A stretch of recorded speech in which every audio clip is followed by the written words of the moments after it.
Футболистов юности научили безошибочной игре.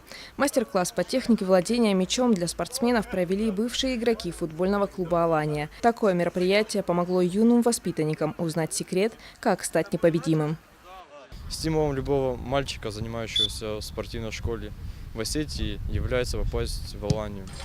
И вот и сегодня ребята, которые играют уже в других командах, и ребята, которые ныне защищают цвета нашей команды, собрались здесь, чтобы показать детям мастер-класс, поговорить с ними, рассказать, каковы были их первые шаги в футболе. Мастер-класс для спортсменов – это 1,5 часа плотной работы. Каждый из футболистов взял по 5-6 учеников и принялся обучать ребят мастерству. Игроки объясняли тонкости, связанные с футболом, своего рода разбор ошибок, из-за которых фавориты проигрывают.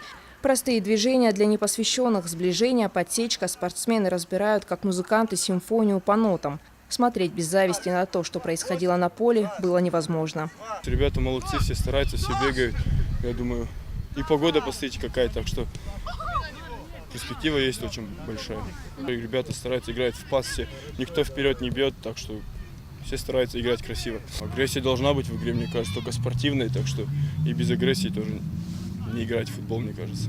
Самые занимательные уроки проходили с голкиперами. Профессиональные футболисты работали с юными спортсменами, один из которых продемонстрировал завидную сноровку. У него получалось практически безошибочно выполнять не самые легкие упражнения на координацию и ловкость. Нам не каждый день удается сыграть с такими футболистами, как Батик Хадарцев, Соста Казов, Заурбек Плиев. И они приехали к нам, мы поучились у них много новому. Еще больше желания и стремления появилось играть в футбол и достичь больших высот. Сами же учителя не проявили и намека на то, что это всего лишь забава. Они на полном серьезе гоняли мальчишек и сосредоточенно следили за их работой. Естественно, не обошлось без самого товарищеского матча.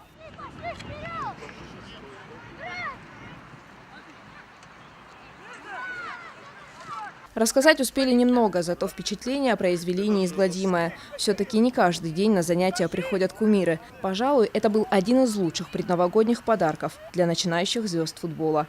Земфира Лолаева, Елена Черенкова, Евгений Маркин. Осетия ТВ.